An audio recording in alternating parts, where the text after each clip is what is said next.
Assalomu alaykum azizlarimiz va yaqinlarimiz, uzoq yurtdagi bizning yurtdoshlarimiz. Assalomu alaykum. Assalomu alaykum. Mana biz bugun Kolorado shtatiga yetib keldik. Kolorado shtati Amerika Qo'shma Shtatlaridagi 38-shtat hisoblanadi. Va biz Kolorado shtatining Delaware shahridamiz. Shu Delaware shahrida mana o'zimizni eng yaqin insonimiz mana shu yerda hozir juda ham ko'p yaxshi kunlarda xizmat qilayotgan, biz uchun qadrli bo'lgan insonimiz va qadrli bo'lgan insonimizning farzandlari Karomat Otajonova bilan birgamiz. Assalomu alaykum. Assalomu alaykum. Karomatxon, yaxshimisiz? Rahmat. Sog'liqlaringiz, alhamdulillah. ro'za oylari. O'tkazib oldik bana, Xudoga shukr. Rahmat. O'zingiz yaxshimisiz, hormang. Rahmat. Ko'rib turganimizdan juda xursand bo'ldik. Biz o'ylamagan edik bugungi biz eng yaqin bir insonlarimizni to'yiga keldik va shu yerda sizni ko'raman deb umuman o'ylamagan edim, lekin bu ham bir Allohning bizga bergan ne'mati. Mana shu bugun bizlarni uchrashtirdi. Albatta. Va siz bilan anchadan beri shu gaplashaman deyman. Juda ko'p ko'rishamiz, lekin iloji bo'lmay qoladi. Hozir bizni mana shu uzoqdan ko'rib turgan o'zimiz tengi insonlarimiz, ayollarimiz bor. Ular har doim komment tashlashadi, albatta yozib tashlab, albatta sizni ijodingiz bilan qiziqqan insonlarimiz ham ko'p. Men uchun ham qiziq, chunki hozir birgalikda men uchun o'zim uchun qiziq bo'lgan bir ikkita savollarni beraman. Albatta vaqtingizni ko'p olmaymiz, chunki bugun siz xizmatdasiz va biz uchun ozgina vaqtingizni ajratsangiz juda ham xursand bo'lamiz. Rahmat. Siz mana juda ham bir taniqli insonlarning farzandisiz. Ular bir tarixga kirgan insonlar deb aytsak ham bo'ladi sizni otangizni. Mana haligacha ularning shu qo'shiqlari bizni televideniyada, radiolarda hali ham davom etib keladi. Ularning qo'shiqlarini aytayotgan insonlarimiz ham bor. O'lmas bir asarlardir bular hammasi. Mana shu insonning farzandi bugun siz ham mana shu ijodni davom ettiryapsiz. Sizlarni menimcha nima desa ekan, ruschasida pokoleniya deydi, lekin avlodlaringizda bu narsa bir dinastiya bo'lib juda ham kelyapti. Bular menimcha hali navara evaralarga ham o'tadi. Lekin men sizni ozgina bo'lsa ham bir ijodingizni o'qib chiqdim. Siz umuman san'at sohasini bitirmagansiz. Yo'q. Sohangiz boshqa. Menimcha hozir sizlarga ham qiziq bo'lsa kerak. Karomatxon ginekologlar, ya'ni ayollar vrachi, Toshkentni bitirganlar, Toshkent meditsina institutini bitirgansiz, to'g'rimi? Albatta. O'zda men avvalambor sizga minnatdorchiligimni bildiraman. Shunaqa chiroyli suhbatni olishni nima qildingiz. Nyu-Yorkda paytimizda tez ko'rishib turardik. Hozir boshqa shtatga ko'chib ketganimiz uchun mana bunaqa yaxshi kunlarda ko'rish nasib qildi. Albatta. Juda ham xursand bo'ldim sizlarni ko'rib. Mana Gulram opam, siz mana inshaalloh bugun mana shu yerda Kolorado shtati Denver shahrida yurtdoshlarimiz, vatandoshlarimizni xonadonlarida bir chiroyli kun to'y bo'lyapti. O'g'illarni uylantirishyapti. Mana shu yerda Xudo xolasa hozir 1,5 soatdan keyin ketamiz shaqqa. Inshaalloh to'ylarni chiroyli o'tkazamiz. Savolga kelsak, meni kasbim o'zi asli san'atkor emas. San'atkorlikka da'vo ham qilmaganman. Men Toshkent davlat meditsina institutini, birinchi davolash fakultetini 83-yilda oliy toifali nimada imtiyozli diplom bilan bitirganman. Ota-onam juda ham orzu qilishgan, qizimiz shu doktor bo'lsin deb, albatta shifokor bo'lib ham ishladim. Chunki siz oilada yagona qiz farzandisiz. Yo'q, singlim bor. Biz ikki qiz, ikki o'g'ilmiz, lekin qizlarga endi san'atga u paytlari shunaqa edi, unaqa ruxsat yo'q edi. Lekin san'at bizning qonimizda bor. Biz 4 ta farzand hammamizda bor, san'at tug'ma talant. Chunki shu muhitda katta bo'lganmiz. Bizning xonadonimizga eng mashhur, eng taniqli insonlar kelardi, ertalabgacha ba'zi jamshidlar bo'lardi, tug'ilgan kunlar. Biz shu muhitda katta bo'lganmiz. Odamlar juda nima deydi, qo'shiqlar aytib, o'rgatib, ukalarim san'atga yoshligidan kirib kelishgan. Zokirjon Ulug'bekni hamma taniydi. Avlodimiz shunaqa san'atkorlar oilasi. Amakilarim, ular ham Safarboy akam, Qo'ziboy akam, ular ham o'z vaqtida taniqli san'atkor bo'lishgan. Ularning o'g'illari Jahongir jiyanim, E'tibor Otajonova bor. Shu darajada sulolamiz sanoqqa yeta olmaymiz. Endi nevaralari ham hammasi tug'ma talant, musiqa bilimini bitkazishgan. Ukalarim konservatoriyada madaniyat institutlarini bitkazishgan. Nima deydi? Xullas bu qonimizda bizani. Men musiqa ma'lumot Qo'shiq olmaganman. aytaman deb o'ylamagansiz. Yo'q, lekin qatnashardim. Institutda, maktabda albatta qatnashib Ro'y o'qib yurgansiz. Ro'y o'qib yurardim. Odamlar lekin bilmaganlar. Endi taqdir taqozosi bilan 2003-yilda men ota-onam bilan birga shu Amerikaga kelib qolganman, aylanib kelaman deb.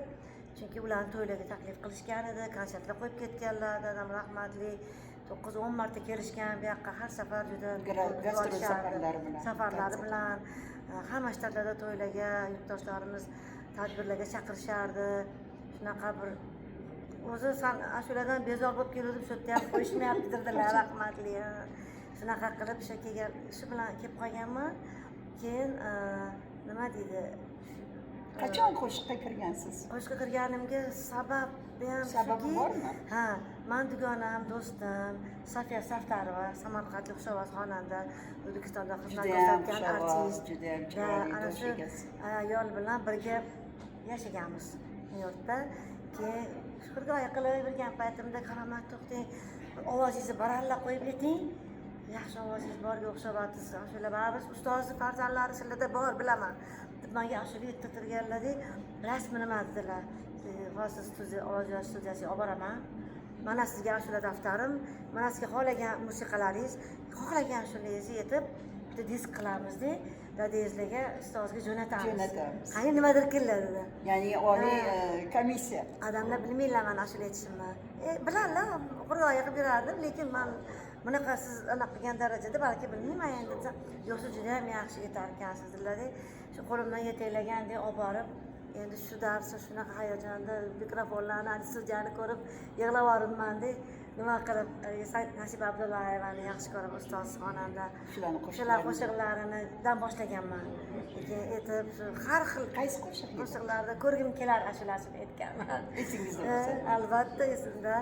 O'shani yozib, keyin yana boshqa eroncha, ozarbayjoncha, turkcha, ruscha ashulalarni aytgan, xohlagan yoqtirgan ashulalarni aytib, disk qilib odamlarning yubileylari 60 yosh yubileylariga ota-onam bilan baravar sovg'a qilib jo'natganmiz. Keyin o'shanda onamlar aytdilar, qanday bo'lgan? bitta sizga disk yuborishdi Amerikadan, eshitib ko'ring deganlarda, keyin onamlar aytmaganlar kimligini. Eshitib ko'rib, keyin kim tanidingizmi desalar, "Voy, kim bo'lishi mumkin bu?" Keyin baribir endi biladilar-ku. Sezib aytganlar, "Unaqa ovoz men eshitmagan edim. Qizingiz-ku, karomatli deganlarida." Qarang qanchalik ko'zlariga yosh olgan insonni turtkisi bilan shu sabab bo'lgan. qalbingizda, O'zim shu oilada o'sganim bilan biz uyalib qimtinib yurardik. lekin qalbingizda bo'lgan. Qalbimda bo'lgan. Qo'shiq aytish. Hech kim yo'q paytlarda aytib yurganmiz. Olma tushadi deganda bekitib aytib yurardik, bekitib. Shunaqa qilib keyin odamlar ko'zlariga yosh olib, darrov telefon qilib, "Sen shunaqa ovozing bor ekan, men bilmay yurgan ekanman. Qaytib ketingiz, bu yerda davom ettirasan san'atni" deganlar. Men o'sha paytda nima hujjatlarimni kutib yurgan edim. Hop, jon men hujjatlarimni, dokumentlarimni olib, keyin boraman deganman.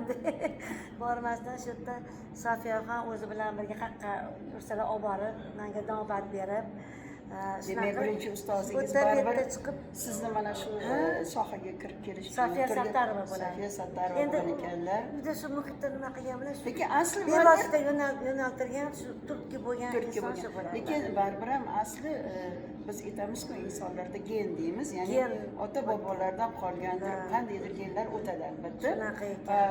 Bu san'at bejiz emas.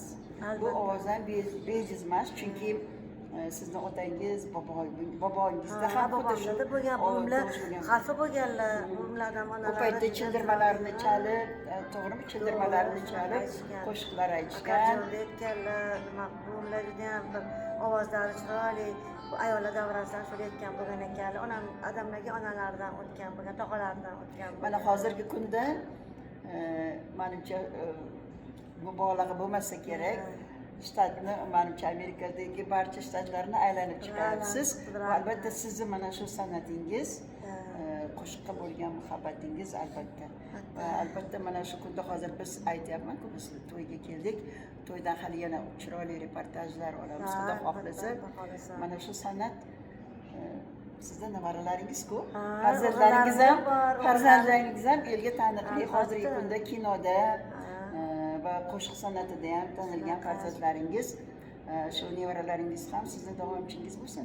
Shunaqa rahmat. Shu sabab keyin o'ta bitta yurtdoshlarimiz tadbirlarga, to'ylarga sekin-sekin aytib chiqib shu o'zbegimni to'ylarida hamma shtatda ko'rdim desam ham bo'ladi. San'at orqasidan ancha-muncha muxlislar orttirdim. O'ziga yarasha do'stlar orttirdim. Yaxshi nimalar keyin odamlar aytib yuravergan qizim. Qayerga taklif qilishsa boravergan. Mana bu qonda bor deyishadi. San'atkorni biz ko'pincha san'atkor deganimiz chiqadi sahnada qo'shiq aytadi, ketadi deb aytamiz, lekin san'atkorni noni juda ham og'ir. Bu 300-400 insonni oldiga chiqib sahnada turib bir qo'shiqni kuylab insonlarni shu yerga jamlashni o'zi bo'lmaydi. Ularni ko'nglini olishi o'zi bir nima. Chunki har xil publika deydi, har xil odam bo'ladi. Ularni ko'nglini olish kerak, o'shalarni xohishiga qarab etish kerak. O'shalarni nima deydi, shu niyatda bir maza qilamiz, o'tiramiz, dam olamiz, raqsga tushamiz deb kelishadi.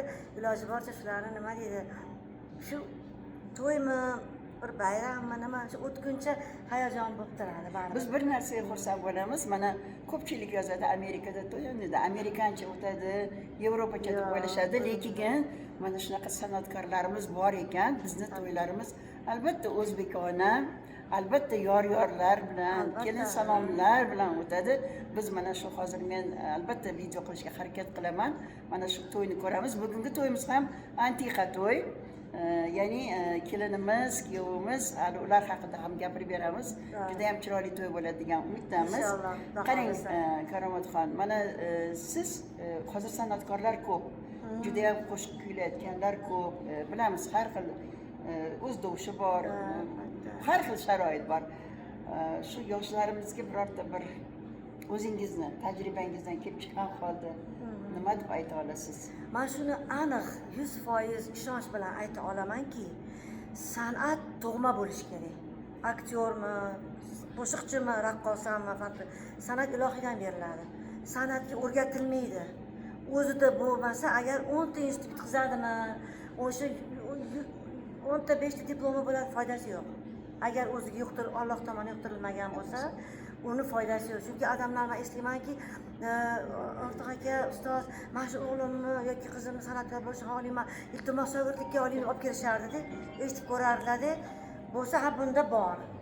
Buni shu men endi vaqtim yo'q, bitta o'tirib nima qilishga. Buni musiqa maktabiga beringlar, darshiyani o'rgansin, ustozlardan notalarni o'rgansin, o'zini kasbini o'qish bilan, bilim bilan mustahkamlansin. Ana o'shanda yutuq san'atkor bo'ladi. Kelganligi aytardilar. Odamlar ovozlariga kopiya qilib aytadiganlar bor edi. Sen to'g'ri o'g'lim, menga o'xshab aytarkansan. Lekin sen o'zing yo'ling bo'lishi kerak. Sen ana ortiqni ovoziga o'xshab aytadigan bola ekan deyishmasin. Sen falonchi bo'lib kirgan. O'zingni ovozingda, o'zingni to'g'ri biz ham ustozlardan o'rganganmiz. Biz ham nima qilganmiz, lekin o'zimizni yo'limizda falonchi bo'lib chiqdik. Yoki o'sha shu bilan chegaralanib qolmagan. O'rgangin, o'zingni yo'lingni, o'zing noming bo'lsin, o'zing anaqa bo'lsin dedilar. Bo'lmaydigan bo'lsa kechirasiz.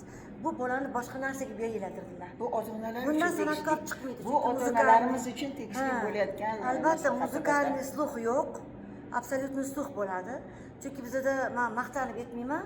Biron musiqani bitta ashuna yaxshi ko'rib qolsam, o'shani so'zlari esimda qolmasa ham musiqasi qoladi esimda. Chunki absolyutni sluh degan narsa bo'lar ekan.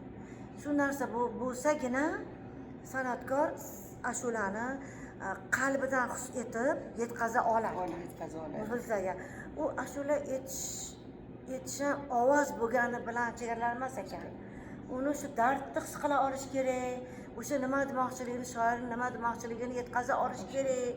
Ko'p narsa mujassamlar, xarakter bera olish kerak. G'amgin ashula bo'lsa, g'amginroq etish kerak. Xursand bo'lsa, xursand o'ynoq qilib etish kerak. Shu narsalarni men o'sha o'rganib borgansiz. 2007-yildan beri san'atda bo'lsam, ozmi ko'pmi shu narsalarni o'rgana oldim. O'zimni xatolarimni eshitib ko'rib, o'zini ko'proq eshitgandirlar odam. O'shanda ham men bunaqa etsam bo'lar ekan, bunaqa etsam bo'lar ekan deb odam o'zini ham bila olishi kerak. Qayerda kamchiligi bor. O'sha aytilayotgan qo'shiqni, matnni agar o'zi his qilmasa, uni yetkazib bera olmaydi va bu qo'shiq uzoq yashamaydi. Albatta, uzoq yashamaydi. Aytiladi-ku, o'sha zahoti esdan chiqib yo'q bo'lib ketadi. Sizni bir dadangizning qo'shiqlari bor. Hali-haligacha trendda deb aytsam ham bo'ladi. O'g'lingiz bu qo'shiq haqida film ham qildilar. Hujjatli film. mana shunaqa qo'shiqlar bardavom bo'lsin. Ilon. Albatta Hozir yurtimiz endi tinch bo'lsin. otamlarning ijodlari, nimalari haqida kino olish niyatlari bor. O'zim ukam, o'g'illarim san'atkor, aktyor, bular xonadavor, bular ham musiqa maktabini bitirib muzikal obrazovaniyasi bor, lekin kattasi bevosita san'at yo'lida. Ikkinchi, uchinchi kasbi boshqa bo'lsa ham bular juda ham nozik tushunadi. Hamma narsani qo'shiq aytishadi, chala olishadi, musiqa. Men o'zim dutor chala olaman, akordeon chala olaman, o'qimagan bo'lsam ham. Uyda shu narsalar bor. Uyda hamma musiqa asbobi bo'lgan. Chalardik. Sizda shu narsa bo'lgan, ko'rdingiz, o'z vaqtida rashliga kirgansiz, lekin u baribir ham sizni hayotingizda kerak bo'ladi. Kerak bo'ladi. Adam aytganlar, bu bundan 20 yil oldin boshlaganida san'atni. Hozir kamida xalq artisti bo'lgan bo'lardi deganlar. Menga shu odamlarni baholari yetib ortadi bu. Bir narsani aytmoqchiman, biz ko'pincha unvonlarga e'tibor beramiz. O'zbekistonda xizmat ko'rsatgan yoki xalq artisti degan unvonlarga e'tibor beramiz. Ko'pchilik mana artistlarimiz juda ko'p bizning mashhur artistlarimiz bo'lgan, unvon olmasdan hayotdan ketgan insonlarimiz juda ham ko'p bo'lgan. Lekin menimcha shu unvonlardan ham ko'ra xalqning e'tiborini olgan, xalqqa tushgan, xalqning bahosiga bu unvonlar yetmasa kerak deb o'ylayman. Va sizni ijodingizga albatta yana ko'pgina omadlar tilab qolamiz. Rahmat. Shunaqa yaxshi kunlarda ko'rishaveraylik. Dadangizni qo'shiqlari bor-ku. Hech qachon chiqmas. Lekin hech qachon chiqmas yodimdan sening yurishlaring. Umr o'tar, vaqt o'tar, omad o'tar, baxt o'tar. Hollar o'tar, taxt o'tar, lekin hech qachon chiqmas yodimdan. Ko'rdingizmi qanaqa chiroyli she'rlar ekan? Shuning uchun omad. Va to'yda hozir birgalikda bo'lamiz. Davomini to'yda ko'ramiz. Rahmat. Hammaga rahmat, sog' bo'linglar. Yaxshi kunlarda